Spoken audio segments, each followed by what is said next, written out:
सज्जनों और देवियों, ज्ञान के क्षेत्र में आदमी भटका है। जब ज्ञान ही ठीक नहीं है तो व्यवहार कैसे ठीक रहेगा। इसलिए ज्ञान को हमें शुद्ध करना चाहिए और फिर आचरण को ठीक करना चाहिए और फिर जीवन ऐसा जीना चाहिए जिससे आज आनंद हो, जीवन भर आनंद रहे और आनंद में शरीर छोड़े। शरीर छोड़ने के दिन को भूलना नहीं चाहिए। अब आदमी इसको भुला देना चाहता है, जबकि निरंतर शरीर छोड़ने के दिन के पास हम पहुंच रहे हैं। सतगुरु कबीर ने कहा है, जो कोरी रेजा बुने नियरा आवे छोर, ऐसा लेखा काल का दौर सके तो दौर। हिंदू समाज में बुनकर को कोरी कहते हैं और मुस्लिम समाज में जुलाहा कहते हैं। साहब ने जुलाहा और कोरी दोनों शब्दों का प्रयोग किया है। ज्यों कोरी रेजा बुने, रेजा का मतलब थान, जुलाहा थान बुनता है, भरनी एक एक सूत डालता है, ताना तो तना रहता है, आगे लिपटा रहता है। भरनी का एक एक सूत दाहिने से बाएं, बाएं से दाएं डालता जाता है। एक एक सूत पढ़ते पढ़ते पूरा थान बुन जाता है। 30-30, 40-40 मीटर का थान बुनता चला जाता है। ऐसे लेखा काल का हिसाब ऐसे है। एक एक सेकंड बीतते बीतते बीतते करारी का टाइम आ जाता है और ये पता नहीं है कि करारी कब है। नौजवान शरीर छोड़ते हैं, कुमार छोड़ते हैं, बालक छोड़ते हैं, शिशु छोड़ते हैं, गर्भस्थ बच्चा छोड़ता है, गर्भ में बच्चा मर जाता है। बुढ़ापा तो मरने के निकट ही है। आनंद से जिए और आनंद से मरे, इसके लिए प्रबंध करना चाहिए। कमाने का काम आप करते हैं, खाना तो सबको पड़ता ही है, घर मकान बनाना पड़ता है, ये व्यवहार है और व्यवहार को चलाए बिना काम चल नहीं सकता है। व्यवहार चलाना ही पड़ेगा।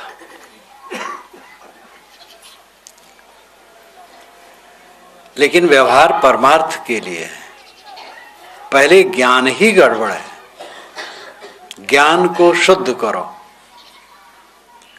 मोटा मोटी में देखो, आपको भूत प्रेत लगते हैं।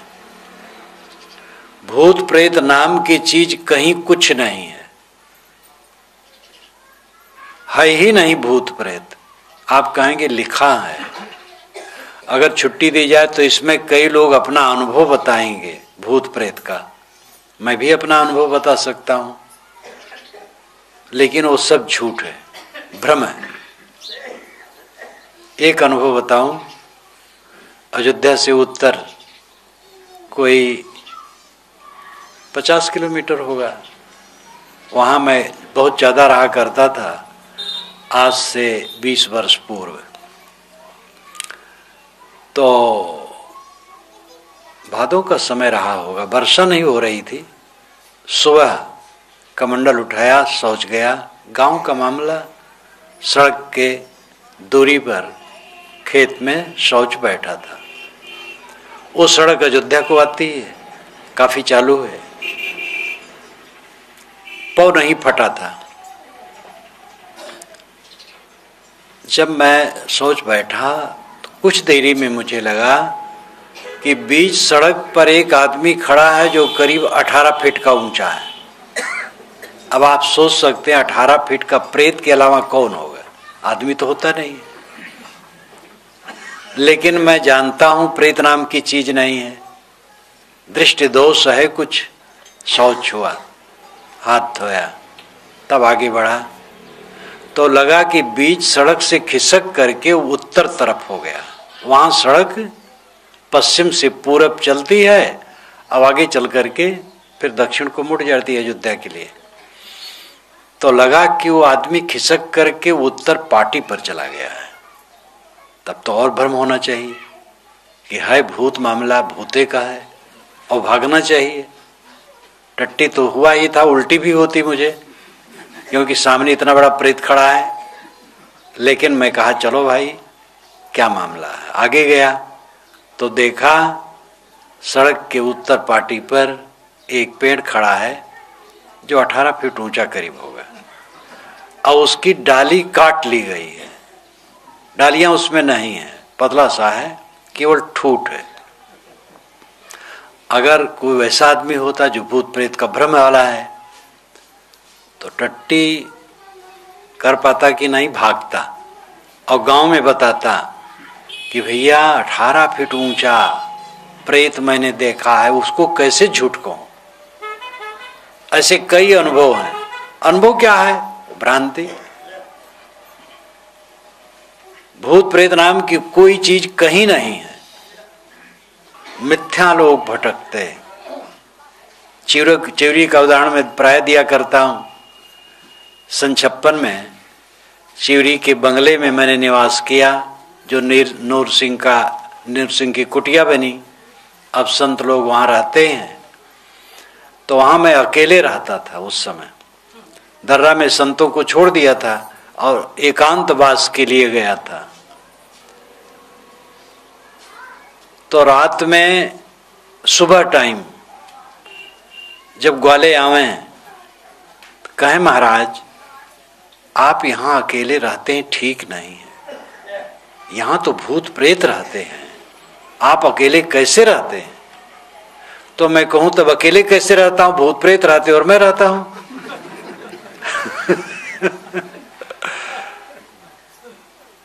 और मैं नीलमणि के पिता दीवालगिरी रख गए थे तेल भर करके, 7 दिन तक वो तेल चलता रहा। जलाऊं और थोड़ा दिया दियारी करके बुझा दो और चुपचाप सो जाऊं। और उस समय मैं जमीन में सोता था, खाट में नहीं।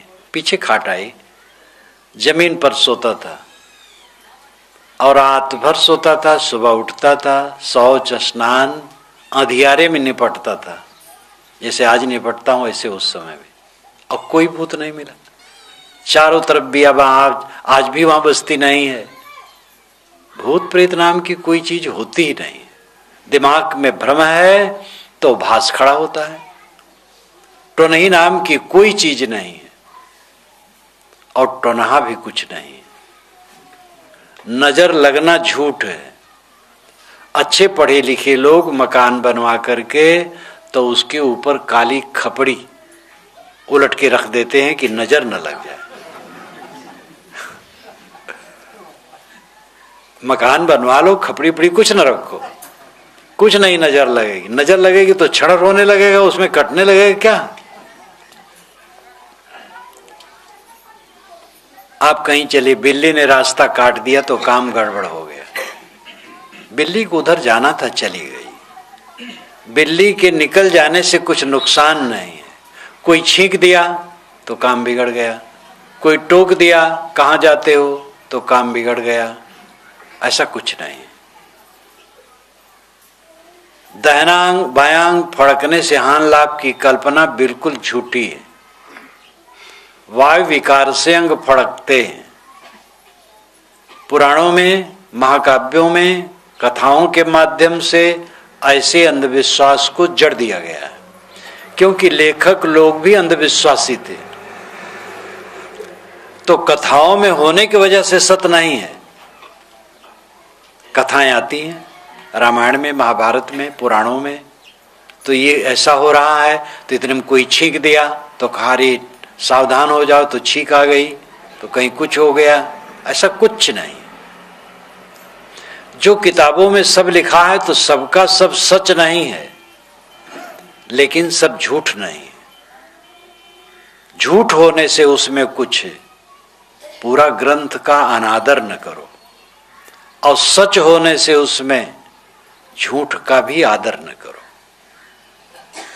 आप धान में से चावल निकाल लेते हैं, भूसी अलग कर देते हैं।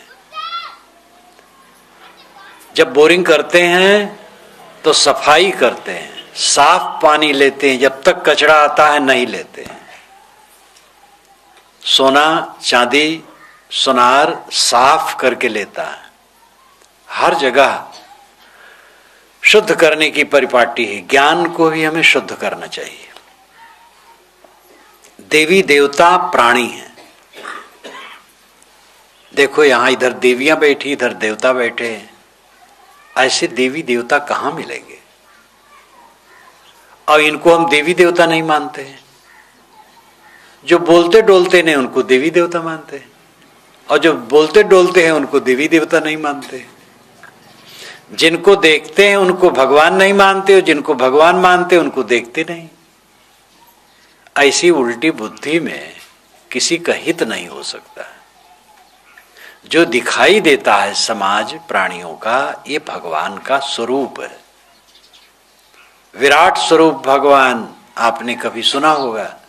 गीता में विराट स्वरूप भगवान का वर्णन है। श्री कृष्ण ने अपने शरीर में विराट स्वरूप दिखाया। गोस्वामी जी ने भी रामचरितमानस के उत्तरकांड में राम में विराट स्वरूप दिखा दिया है। ये सब एक एक व्यक्ति में जो विराट स्वरूप दिखाना है, ये सांप्रदायिक बात है। न कृष्ण के शरीर में विराट स्वरूप था, न राम के शरीर में। ये विराट स्वरूप का प्रचलन हुआ वेद से, और वेद में सही है। वेद में है सहस्रशीर्षा पुरुष सहस्राक्ष सहस्रपाद सभूमिम विश्वतो वृत्तात् तिष्ठत दशांगुलम। सहस्रशीर्षा, सहस हजार सिर उसके हैं। सहस्रशीर्षा पुरुषा, उस पुरुष के हजार सिर हैं, और हजार पैर हैं, हजार हाथ हैं, हजार हजार अंग हैं। हजार से मतलब हजारों, बहुत बहुत है। स भूमिम विश्वतो वृत्त, स वह भूमि जमीन पर भूमंडल में, विश्वतो सब तरफ से, वृत्त घेर करके, अति तिष्ठति, अति यानी ऊपर, तिष्ठत नाम बैठा है। कहाँ बैठा है? दशांगुलम, 10 अंगुल पर। यहां पर सगुण निर्गुण दोनों का परिचय है। 10 अंगुल नाभि से नापो तो 10 अंगुल ऊपर हृदय है। पेट में जो नाभि है नापो तो 10 अंगुल ऊपर हृदय पड़ता है। हृदय में वो बैठा है। बाहर भी पूरी जमीन पर घेरे है और हृदय में बैठा है। तो ये विराट स्वरूप है प्राणियों का समूह, और एक एक प्राणी है उसके अंग। यहां देखो विराट स्वरूप भगवान बैठा है। आप लोग भी कहते हैं पंच परमेश्वर। एक एक आदमी है तो मानो एक एक आदमी है, और बहुत आदमी इकट्ठे हो गए तो परमात्मा हो गए। पंच परमेश्वर, 5 जब हो गए तो भाई परमेश्वर हो गए। दार्शनिक भाषा में भी संस्कृत में व्यष्टि और समष्टि कहते हैं। व्यष्टि का मतलब है अलग अलग व्यक्तित्व, और समष्टि का मतलब है बहुत व्यक्तियों का समूह। व्यष्टि जीव है और समष्टि परमात्मा है। एक एक आदमी है मानो एक एक जीव है, और बहुत आदमी इकट्ठे हो गए, परमात्मा इकट्ठा हो गए, परमात्मा हो गया। ये विराट स्वरूप है। यही मैंने अपने वेद में अर्थ किया है। साणाचार्य ने यही अर्थ किया है, और साणाचार्य के अर्थ को मैंने उद्धृत किया है। उनका अर्थ संस्कृत में है तो हिंदी में अनुवाद दे दिया है प्रवाह में, और नीति टिप्पणी में उनका मूल भी दे दिया है। साणाचार्य आज से 700 वर्ष पहले हुए हैं दक्षिणी भारत में महान पंडित। वो एक राजा के मंत्री भी थे, और अनेक युद्धों में वो काम किए थे, बड़े कुशल थे। और ऋग्वेद और अथर्व वेद पर उनका विस्तृत भाष्य है। और अन्य वैदिक साहित्य पर भाष्य है। बहुत समर्थ विद्वान हुए। पूरी दुनिया में आज वेदों पर जो लोग सोचते हैं तो सायण का भाष्य पढ़ते हैं। सायण का भाष्य बहुत प्रामाणिक है। तो उन्होंने भी यही अर्थ माना है। मूल में ही, मूल को पढ़ के ही समझा जा सकता है। विराट स्वरूप भगवान का जो वर्णन है वेद में, वो यथार्थ है। और इन लोगों ने जो वर्णन किया, गोस्वामी जी ने या गीताकार ने, वो अपने इष्ट में समेट दिया। दूसरे लोग भी अपने अपने इष्टों में विराट का वर्णन करते हैं, वो काल्पनिक है। लेकिन विराट स्वरूप, ये देखो यहाँ समाज बैठा है, ये विराट स्वरूप भगवान है, ये सगुण भगवान है।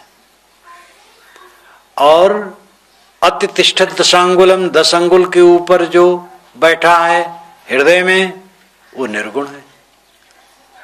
आंखें बंद करो, आत्मलीन हो जाओ। अंदर ज्योति सबके है। साहब ने कहा अंतर ज्योति, शब्द एक नारी, अंतर ज्योति साहब ने कहा। पहला शब्द बीजक में अंतर ज्योति का। ये अंतर ज्योति क्या है? आत्मा, चेतन, जो सबके अंदर में ज्योति है, ज्ञान का प्रकाश है, जिसके निकल जाने पर शरीर सूना हो जाता है, वो अंतर ज्योति। वही 10 अंगुलम, 10 अंगुल के ऊपर बैठा है। 10 अंगुल के ऊपर एक लाक्षणिक कथन है, यानी अंदर में, शरीर में जो चेतना है वो निर्गुण परमात्मा है। ध्यान में बैठो, अपने में लौट आओ, निर्गुण ब्रह्म में लीन, निर्गुण राम में लीन। आंखें खुलें, इन लोगों को देखो, सगुण भगवान के दर्शन हो गए। अब इतने पर आप ठहर जाओ कि जो लोग दिखाई देते हैं सब सगुण भगवान हैं, तो किसको गाली दोगे, किसको कट कहोगे, किसको धोखा दोगे, किसके साथ दुर्व्यवहार करोगे? एक बात को पकड़ ले और उस पर आचरण करने लग जाए, पूरा जीवन बदल जाएगा। और न पकड़े, जिंदगी बीत जाएगी, बेवकूफ का बेवकूफ बना रहेगा, बेवकूफ बना रहेगा, दुखी बना रहेगा, असंतुष्ट रहेगा। बेवकूफ जहां रहेगा दुखी रहेगा। पति पत्नी में झगड़ा हुआ तो पत्नी रुष्ट होकर के चल दी, तो पति खोजने निकला। तो एक चौराहे पर कुछ लोग बैठे थे, तो उसने कहा भैया इधर फजीती गई है। कि इसका मतलब कि मेरी पत्नी का नाम फजीती, रुष्ट होके चली गई है, आपने देखा है इधर फजीती गई है? कि तुम्हारा क्या नाम है? कि मेरा नाम बेवकूफ है। तो के बेवकूफ जहां रहेगा फजीती हजारों मिलेंगे। तो एक फजीती क्या खोजता है? तो अगर हम बेवकूफ हैं तो फजीती हर जगह मिलेगी, और हमारी बेवकूफी मिट जाए तो कहीं हमें फजीती नहीं मिलेगी। साहब ने कहा सांचे श्राप न लागे, सांचे काल न खाए, सांचे सांचा जो चले ताको काह न साए। सच्चे को श्राप नहीं लगता है, सच्चे को काल नहीं खाता है। जो एकदम सच्चाई में चलता है उसका कोई क्या बिगाड़ेगा? और इसका प्रत्यक्ष उदाहरण कबीर साहब थे। गोस्वामी जी तो एक परंपरा के पोषक थे, लेकिन उतने पर भी काशी में बड़ा उपद्रव उनके पीछे हुआ। बहुत पंडित लोग उनको बहुत परेशान किए। उन पंडितों का शायद कारण यह था कि एक तो गोस्वामी जी का भी ऐसे ही था, जैसे कबीर साहब लाहतारा तालाब में पाए गए, गोस्वामी जी मंगतों के पिछवाड़े पाए गए शिष्य रूप में। पीछे से वो तो दूबे चौबे बनाए हैं, लोग बनाए हैं। काशी में मैंने नेशनल लाइब्रेरी कलकत्ता में, नेशनल लाइब्रेरी कलकत्ता में नेशनल लाइब्रेरी है, राष्ट्रीय पुस्तकालय बहुत विशाल, उसमें मैंने गोस्वामी जी की हिस्ट्री खोजना चाहा। मेरी पुस्तक है संसार के महापुरुष, जिसमें 28 महापुरुषों का मैंने विस्तार से लिखा है। तो मेरे मन में था गोस्वामी जी के लिए लिखूं। गोस्वामी जी के प्रति श्रद्धा मुझे बचपन से थी, आज है और सदा रहेगी। लेकिन बड़ी बड़ी पुस्तकें देखी, जितने लेखक हैं सब धुन डाले हैं, खंडन खंडन खंडन, ये नहीं हो सकता, वो नहीं हो सकता, कुछ निर्णय नहीं है, तो मैं लिख नहीं पाया। गोस्वामी जी हिंदू मगतों के पिछवाड़े पाए गए थे, तो उन्होंने पाला पोसा, राम बोला नाम रखा, और मंगत घर में थे तो मांगते खाते थे। अयोध्या से उत्तर जिसको आजकल गोंडा जिला कहते हैं, सुकर क्षेत्र वहीं है, सरजू और घाघरा के मिलन की जगह। वहां पर नरहर दास जी महाराज जो एक वैष्णव संत विद्वान थे, वे वाल्मीकि रामायण पर कथा कहते थे। राम बोला नाम का बच्चा वहां गया, इस बच्चे को मेधावी देख करके उन्होंने लिफ्ट दिया, सहारा दिया, और फिर गोस्वामी जी एक महान पुरुष हुए, इसमें बताने की जरूरत नहीं है। लेकिन तथ्य खोजने पर माता पिता को पता नहीं।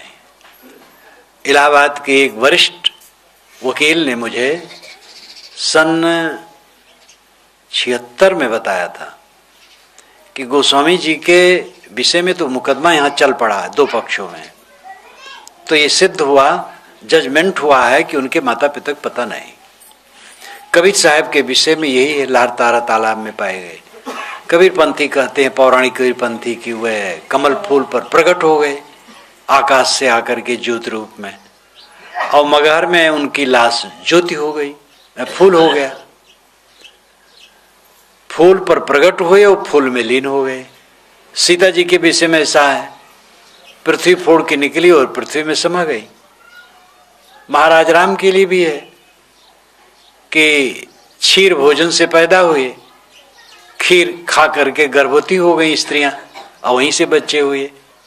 इसमें भी कुछ पर्दा है, क्योंकि खीर से कुछ नहीं बच्चे होते हैं। रामचरितमानस के बाल कांड में जहां राम विवाह है, वहां पर ये विनोद आता है, प्रक्षेप में है, लेकिन है तथ्य। जब विवाह होता है उत्तर प्रदेश में, अब तो पता नहीं सिस्टम क्या है, तो रात में बारात जाती है, विवाह हो जाता है।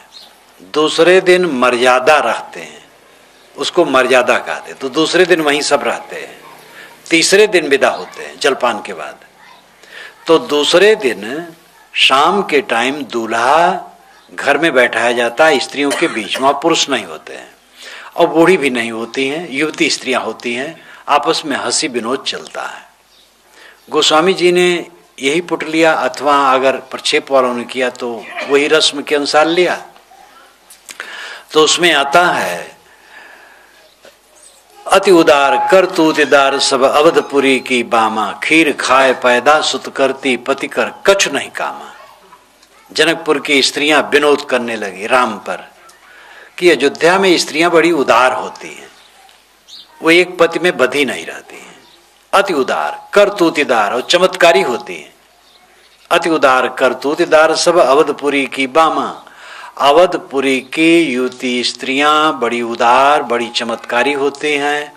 खीर खाए पैदा सुत करती, खीर खा लेती बस गर्भवती हो जाती है। पतिकर कछ नहीं कामा, कोई पति की जरूरत नहीं है। तब सखी बचन सुन के रघुनंदन बोले मृद मुस्काते, आपन चाल छिपावो प्यारी कहो आन की बातें। कोई नहीं जन्मे मात पिता बिन बांधी वेद की नीति, तुम्हारे तो सब महिते उपजे असंभरे नहीं रीति। महाराज राम मुस्कुराए और कहे, आह दूसरे भेद बताती हो, अपना छिपाती हो। ये सत्य की नीति है कि माँ बाप से लोग होते हैं। मैं सुनता हूं यहाँ जनकपुरी में लोग जमीन फोड़ फोड़ के पैदा होते हैं। मेरे यहाँ ऐसा रस्म नहीं है। ये सीता पर पूरा व्यंग है। तो कुछ ऐसी घटनाएं हैं जो सदा से होती रही हैं कि जिसके माँ बाप का पता नहीं। लेकिन ऐसे लोगों में बड़े क्रांतिकारी, बड़े ऊंचे, बड़े योग्य लोग हुए हैं। अब कबीर को देखो, अद्वितीय पुरुष। गोस्वामी जी भले परंपरावादी थे, लेकिन उनकी प्रतिभा की विशालता, कथा का संयोजन जो सुंदर ढंग से किया है, और उनका काव्य देखो कितना महत्वपूर्ण है। सीता जी अपनी जगह पर कितनी ऊंची है। रावण हर ले गया, प्रलोभन दिया, लेकिन निर्भय रावण को कहा तुम अंग नहीं छू सकते हो। राम अपने में अद्वितीय पुरुष हैं ही। बृहदारण्यक उपनिषद उपनिषदों में एक बड़ी उपनिषद है। उसके आखिर में 50 से अधिक ऋषि हैं जिनके पिताओं का पता नहीं है, माताओं का पता है। माताओं की पूरी लिस्ट दी गई है और पिताओं का नहीं है। ये ऋषि की माँ का नाम ये है, ये ऋषि के माँ का नाम ये है, ये बारंबार आया है। स्वामी शंकराचार्य बड़े ब्राह्मणवादी थे, बड़े वर्ण व्यवस्था के पक्षधर थे। उन्होंने कहा शूद्रों को ज्ञान का अधिकार नहीं है, ब्राह्मणों का ही अधिकार है। ये बहुत घोर उल्टी बात है।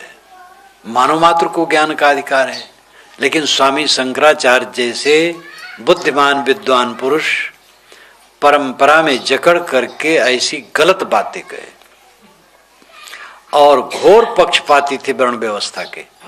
लेकिन वहां का भास क्या करते, माँ का नाम पुत्र का नाम, माँ का नाम पुत्र का नाम। तो वहां उन्होंने लिखा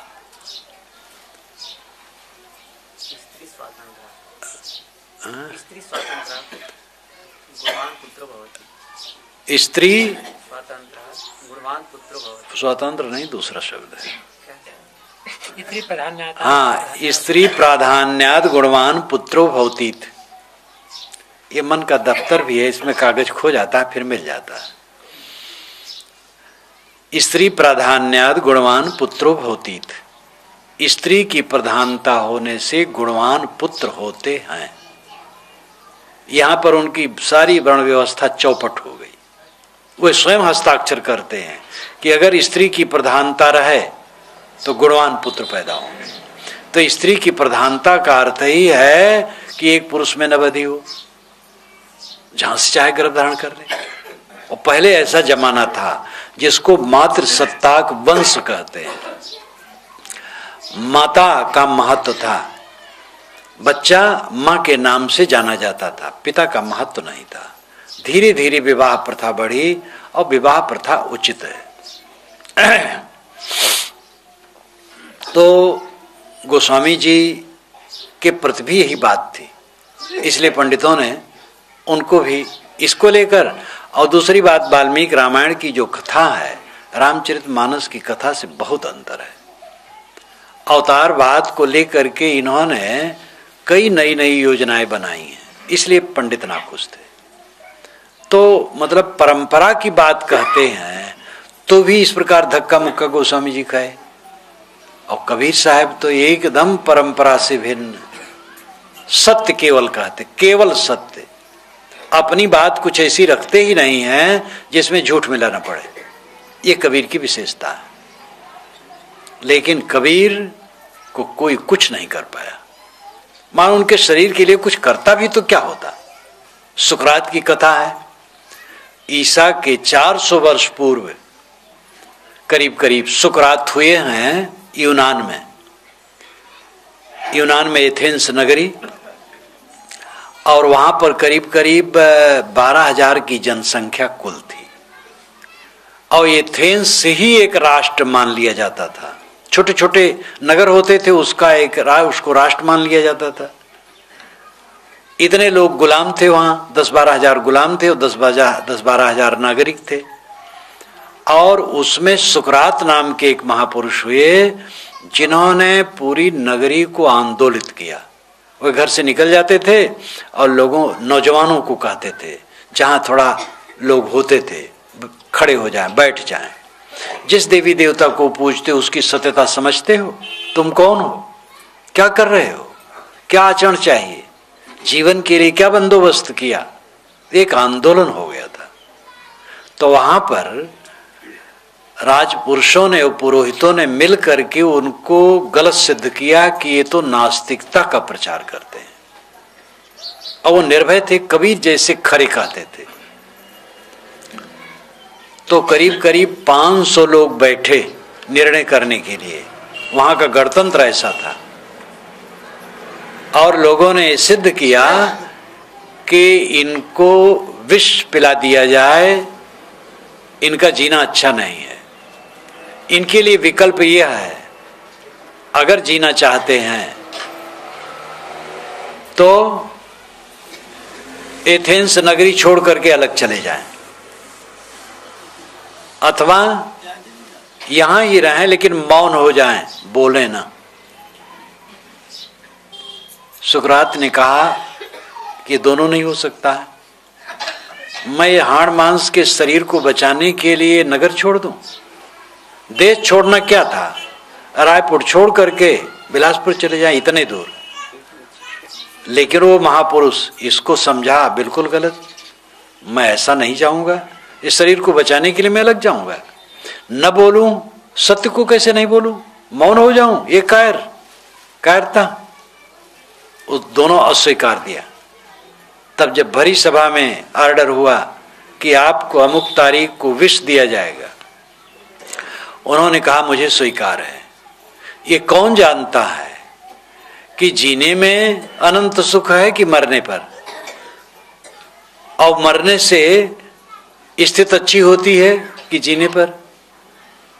हम आज ठीक हैं, आगे भी ठीक रहेंगे, हमें विष का कुछ डर नहीं। शिष्यों ने बारंबार निवेदन किया कि महाराज यहां से निकल जाएं, क्या हर्ज है। वो मानने वाला पुरुष नहीं था। जेल में रहा, विष का प्याला लाया जल्लाद, तो हाथ में प्याला लेकर के एक हाथ से अपने साफी आंख पर ढांक लिया और रो पड़ा, क्योंकि समझ में आता था कि महासंत है ये। किसी अपराधी को प्याला देना होता ऐसा न रोता, रो पड़ा। लेकिन वो ले लिए और तुरंत पी गए।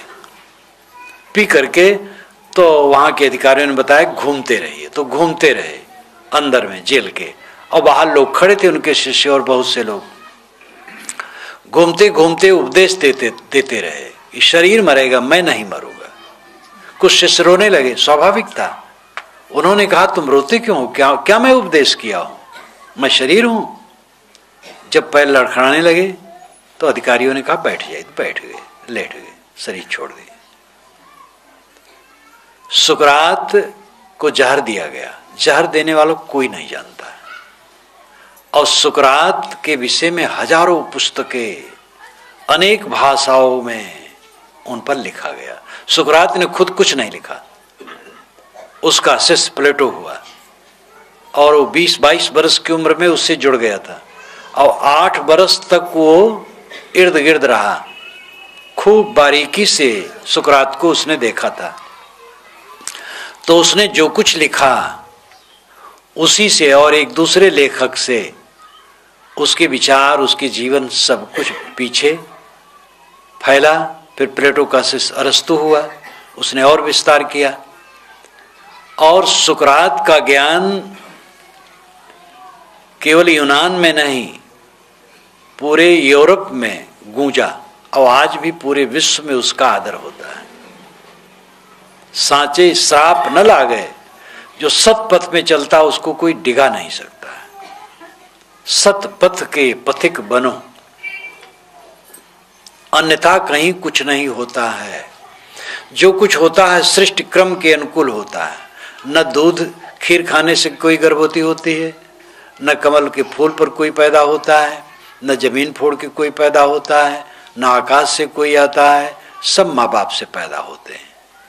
माँ बाप का पता लगे न लगे कोई फर्क नहीं है। मनुष्य की कीमत उसके ज्ञान और आचरण से होती है, माँ बाप से नहीं, जात बिरादरी से नहीं। इन बातों पर ध्यान देना चाहिए। ज्ञान का क्षेत्र हमारा पक्का होना चाहिए, निर्भय। जितनी भ्रांतियां हैं दूर करो। असली देवी देवता ये प्राणी हैं, इनका आदर करो। आत्मा परमात्मा है, परमात्मा कोई खोजने का विषय नहीं है। खोज करके जो पाओगे वो दुनियादारी चीज होगी, रुक करके पाओगे वो परमात्मा है। बैठे से ही पथ कटे, चला चली नहीं पार। बैठ जाओगे तो पथ कट जाएगा, चलोगे तो पार नहीं पाओगे। बाहर का रास्ता कटता है चलने पर, भीतर का रास्ता कटता है बैठने पर। यहां बैठने का अर्थ है शांति पा जाना, मन की तृष्णा का मिट जाना। हमारे मन के अंदर जो तृष्णा है ये मुझे विश्राम नहीं लेने देती है। तृष्णा हमारी मिटनी चाहिए, कामनाएं मिटनी चाहिए, ज्ञान सच्चा हो और आचरण सच्चा हो। गृहस्थी दृष्टि से पर स्त्री पर कुदृष्टि कभी मत करो। जितनी स्त्रियां हैं अपने अलावा, अपनी स्त्री के अलावा मां बहन बेटी है। स्त्रियों की दृष्टि से पर पुरुष जितने हैं पिता पुत्र भाई है। संयम से जो रहना चाहें नारी मात्र मां है, ऐसा ध्यान रखें। दूसरे का धन नाजायज तरीके से कभी न लो। किसी प्राणी को न सताओ, कोई नशा का सेवन न करो। आप लोग गुड़ाखू, तमाकू, गुटखा, पता नहीं क्या क्या सेवन करते हैं, बहुत गलत करते हैं। इतना भी नहीं सुधारोगे तो और क्या सुधारोगे। आचार विचार की पवित्रता पर ध्यान दो। जो कुछ कमाते हो खा जाओ तो भी कम रहेगा, उसी में कुछ पर सेवा करते रहो, दान पुण्य करते रहो। श्रद्धयादेयम अश्रद्धयादेयम श्रेयादेयम ह्रियादेयम भियादेयम संविदादेयम, ये तैतरीय उपनिषद में कहा गया। श्रद्धा से दान करो, श्रद्धयादेयम। कोई कहा मुझे श्रद्धा नहीं होती है दान करने के लिए, तो ऋषि ने कहा अश्रद्धयादेयम, अश्रद्धा से दो। अश्रद्धा से देते देते श्रद्धा हो जाएगी। श्रद्धयादेयम अश्रद्धयादेयम श्रेयादेयम। कोई कहा हमारे पास धन कम है, तो कहे श्रेयादेयम, श्री के अनुसार धन दो। श्री नाम धन, लक्ष्मी। जैसे लक्ष्मी आपके उतना दो, 1 पैसा दो, 2 पैसा दो, 1 रुपया दो, 1000 दो, 1 लाख दो, 1 करोड़ दो, जैसे आपके धन है। श्रेयादेयम ह्रियादेयम। कोई कहा मुझे देने में मने नहीं होता है, तो ऋषि ने कहा यार लज्जा तो करो, लोग दान करते तुम कंजूस बने बैठे हो। तो ह्री नाम लज्जा, ह्रियादेयम लज्जा से दो। भियादेयम संविदादेयम, भिया भय करके दो, तुम दान पुण्य नहीं करोगे तुम्हारा भविष्य क्या होगा। और संविदादेयम, संविदा कहते हैं इकरार को। किसी से इकरार कर लिए हो कि देंगे तो मुकर न जाओ, सहायता करो। कितना बढ़िया ऋषि का कथन, कितना सुंदर है। पहली बार जब मैं इसको पढ़ा था तो बहुत देर तक सोचता रह गया कि कहने का लहजा कितना सुंदर है और इसका भाव कितना ऊंचा है। शब्दों का चयन, 6 शब्दों का चयन उसने किया। श्रद्धयादेयम अश्रद्धयादेयम श्रेयादेयम ह्रियादेयम भियादेयम संविदादेयम। कबीर साहब ने कहा ऋतु वसंत जाचक भया, हर्ष दिया दुम पात, ताते 9 पल्लो भया, दिया दूर नहीं जात। वसंत ऋतु ने मांगा वन से कि अय वनराज आप अपने पत्ते को हमें दे दीजिए। तो वन राजा हर्षित होकर के सब पत्ते झाड़ दिया। ताते 9 पल्लो भया, इसलिए वन में नए नए पल्लो कोमल कोमल आ गए। साहब कहते दिया दूर नहीं जात, जो दिया जाता वो दूर नहीं जाता, लौट के मिलता और ताजा तवाना। तो जितना हमारे पास हो सब खा जाएं तो भी कम रहेगा, और उसी में कुछ करते रहो, दान पुण्य पर सेवा, तो वो भी होता रहेगा। समुद्र के किनारे जाओ और सोचो कि हल्ला गुल्ला इसका बंद होगा तब नहाएंगे, तो कब नहाओगे। समुद्र में 24 घंटे हाहा हाहा लहर आती रहती है। कभी कभी तो ऐसी लहर आती है कहीं कहीं, मालूम होता है समुद्र कुपित है, पूरी पृथ्वी को फोड़ देना चाहता है। मैं जब सोमनाथ की तरफ चला, पोरबंदर से सोमनाथ की तरफ, करीब 25-27 संत भक्त साथ साथ थे। तो सड़क बनी हुई है द्वारिका से पोरबंदर सोमनाथ, समुद्र के किनारे किनारे सड़क, तो उसी से चल रहा था। तो जहां बहुत नजदीक हो जाता था तो खड़ा होके देखने लगे। एक जगह देखा करीब 15-15 फीट ऊंचा, 20-20 फीट ऊंचा लहर, हा हा करके आप मारो तोड़ देगा सब। ऊंचा उठे फिर गिर पड़े, और उसी में छोटी छोटी नौकाएं लिए नौकाएं उछलती रहें, लेकिन वे लोग बड़े माहिर होते हैं, उसी में सब मल्लाह बने रहें, वो मछली उछली मारते होंगे। तो समुद्र के किनारे आप जाओ और सोचो जब इसका हल्ला बंद होगा तब नहाएंगे, तो बुढ़ा जाओगे और दुनिया से चले जाओगे, हल्ला बंद नहीं होगा।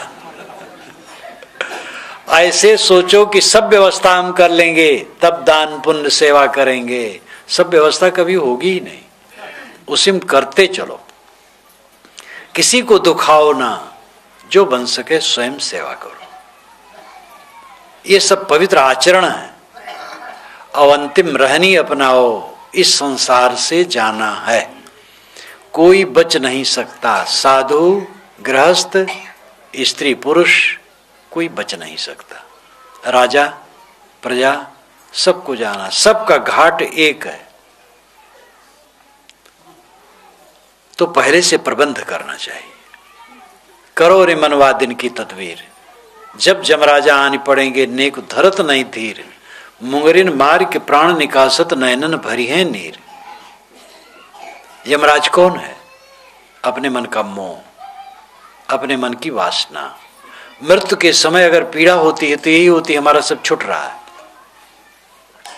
घर में पेटी में मैंने अपना कपड़ा रखा है, पैसा रखा है, बैंक में खाता है, लड़के बच्चे हैं, पोते हैं छोटे छोटे। वेद में एक बहुत मधुर कथन आया है, देखना देवता मुझे बीच ही में मार न देना, पौत्रों का मुंह देखने देना। वेदों में ये बारंबार आया है कि 100 वर्ष जीऊं। अभी तो मेरे लड़के हैं, अभी पौत्र नहीं पैदा हुए, पुत्र हुए हैं, तो देखना देवता बीच ही मार न लेना मुझे और पौत्रों का मुंह देखने देना। लेकिन पौत्रों का मुंह देखने के बाद तभी होगा पर पौत्रों को देखें, ये तृष्णा मिटेगी नहीं। इसलिए पौत्रों पर पौत्रों को देखने के चक्कर छोड़ करके आत्मा को देखो।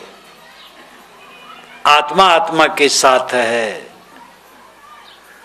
और इसके साथ कुछ नहीं है। जितना मिला है सब छूट जाएगा। प्रेम का व्यवहार सबसे करो, परिवार के लोग, साथ के लोग, सबसे प्रेम का व्यवहार करो। मधुरतम व्यवहार होना चाहिए, लेकिन अनासक्त होकर के, निर्मोह होकर के। यह रहनी जो अपनाता है वो अंत में पछताता नहीं।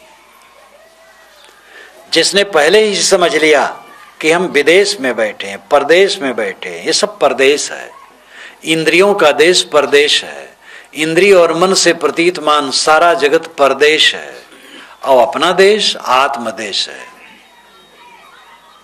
आत्मा ही अपना घर है। इस परदेश से जिसने मोह छोड़ दिया और अपने आत्मा में अनुराग हो गया, वो कृतार्थ हो गया। कवि साहब ने बारंबार अंदर में लौटने कहा, कस्तूरी कुंडल बसे मृग ढूंढे बनवाए, तैसे घट घट राम है दुनिया जानत नाय। जय खोजत कल्पों गया घट ही माई सो मोर, बाढ़ी गर्भ गुमानते ताते परि गई दूर। दिल माँ खोज दिल ही माँ खोजो ये करी माँ रामा। बारंबार वह अंतर्मुख होने कहते हैं। गोस्वामी जी ने भी कहा, अनुराग जे निज रूप सो जगते विलक्षण देखिए, संतोषम शीतल सदा दम देहवंत न पेखिए। निर्मल निरामय एक रस्ते हर शोक न व्यापई, त्रैलोक्य पावन सो सदा जाकी दशा ऐसी भई। निज रूप से जिसको अनुराग है उसकी रहनी विलक्षण होती है। निज रूप से अनुराग जिसको मान, ये तो विनय पत्रिका में है, मानस में भी है, जीव पाओ निज सहज स्वरूपा। सुख निज सुख बिन मन होय कि थीरा। निज सुख और निज सहज स्वरूपा यही आत्मा है। अनुराग जे निज रूप सो, ये विनय पत्रिका में लंबा पद है, ये उसमें एक पद है, एक कड़ी। जिसको निज रूप से अनुराग है, आत्मा से अनुराग है, वो जगत से विलक्षण होता है, वो सम होता है, उसका मन उद्वेगशील नहीं होता, उद्वेगहीन होता है, शीतल होता है, क्रोध रहित, संतोषी होता है, देहाभिमानी नहीं होता है, इंद्रियों पर संयमी होता है, निर्मल होता है, निरोग मन का होता है, एक समान होता है, छड़े रुष्टे छड़े तुष्टे नहीं होता है,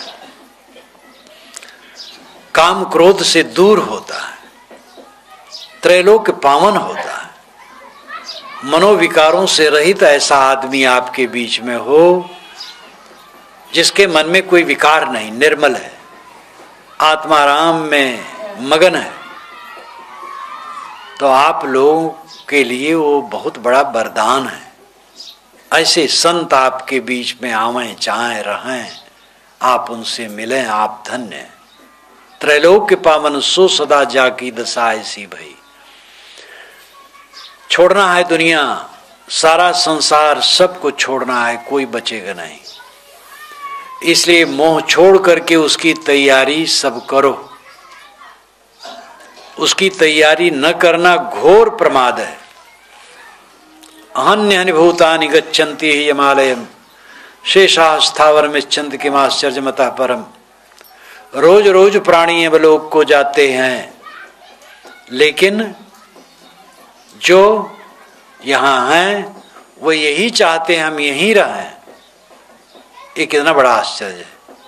दादा चले गए, बाबा चला गए, परपाजा चला गए, राम कृष्ण चले गए, बुद्ध महावीर चले गए, कबीर नानक चले गए, मोहम्मद ईसा चले गए, दयानंद विवेकानंद चले गए। नाम कितना लिया जाए, कौन बैठा है? तो इतना भी प्रमाद अभी नहीं जा रहा है कि हमें भी सावधान हो जाना चाहिए। ऐसा जीवन जिए जिससे मरते समय मानसिक पीड़ा न हो, ऐसा लगे मेरा कुछ छूट नहीं रहा है, क्योंकि सारी चीजों को पहले छोड़ दिया, मन से सारे बंधनों को तोड़ दिया, कोई मोह कहीं नहीं, तो क्या छूटेगा? अवध क्षेत्र में कहावत कहते हैं, नंगा नाचे फाटे काव। नंगा आदमी अगर नाचेगा तो क्या फटेगा? कपड़े नहीं पहने हैं। एक कहानी कह करके मैं बंद करूंगा। एक सज्जन एक संत से कहे, महाराज मुझे चिंता बहुत होती है। उन्होंने कहा कि एक कुर्ता पहन लो तो चिंता मिट जाएगी। कहे महाराज पहन लूंगा, बनवा लूंगा। कहे नहीं, बनवाने से नहीं बनेगा। जो चिंता न करता हो उससे कुर्ता मांगो। जो बिल्कुल निश्चिंत हो, चिंता कभी न करता हो, उससे कुर्ता मांग लो और पहन लो तो तुम भी निश्चिंत हो जाओगे। कहे बहुत अच्छा, ऐसे दयालु हैं मिल जाएंगे। गया, वो जिनके पास जाए, कहे अपना कुर्ता दे दो। कहे दे सकते हैं, क्यों मांगते क्यों हो? कहे मुझे चिंता बहुत होती है। एक संत ने कहा है कि जिसको चिंता न होती हो उसका कुर्ता पहन लो तो चिंता मिट जाएगी। तो कहा यार हम तो चिंता में डूबे हैं, तो हमारा कुर्ता क्या करोगे? तो जिसके पास जाए सब कहे हम चिंतित हैं। एक संत के पास गया, कहा महाराज आपको चिंता होती ही कि नहीं? कहे हमें तो नहीं होती है। कहे तो आप अपना कुर्ता दे दीजिए। कहे मेरी कुर्ता है ही नहीं है। तब समझ में आया कुर्ता न होना ही ठीक है। एक कुर्ता ही चिंता कर रही है, कुर्ता ना हो तो चिंता ना हो। ये लाक्षणिक है। इसका मतलब नहीं कि यही सब आप कुर्ता फेंक के जाओ। आप लोग कुर्ता पहने, हम लोग भी तो अचला पहने। अर्थ है कि जो शरीर से लेके संसार का सारा पसारा और उसमें जहां हमारा मोह है और ममता है, वो अपना है नहीं, खो जाने वाला है। ये इसके लिए कोई विशेष सफाई देने की जरूरत नहीं, सब समझ में आता है। बस सुबह शाम अकेले में बैठो, ज्ञान का ग्रंथ पढ़ो, चिंतन करो, मनन करो तो दिमाग में जमे। कौन नहीं जानता है कि मरना है, लेकिन मरने की कितनी याद रखते हैं। साल साल बीत जाता है, लोग ख्याल नहीं करते। जब कोई मर जाता है तब लगता है दुनिया छूटी है, और फिर भूल गए। कितने लोग तो शमशान में गए, दाह कराने के बाद फिर वहीं प्रपंच करने लगते हैं।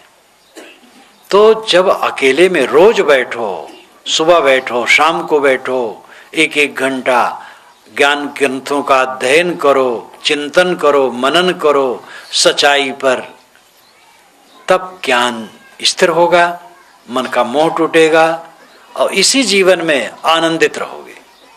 ऊंच नीच सबके सामने आना है। दुनिया में जीवन में ऊंच नीच आते रहते हैं। जिसका मन विवेक में पक्का है वो विचलित नहीं होता है, सब समय प्रसन्न आनंद कंद रहता है। तो मैंने आपसे कहा था कि ज्ञान सच्चा होना चाहिए। सच्चा ज्ञान न होने से काफी भटकाव है। साथ साथ चरित्र अच्छा होना चाहिए, आचरण अच्छा रखो। अब अंतिम बात, अपने आत्मा की पहचान और मन की निर्मोहता, ये दोनों को आचरण में लाए बिना न इस जीवन में निर्भय सुख मिलेगा और न मरते समय मिलेगा, और जीवन निष्फल जाएगा।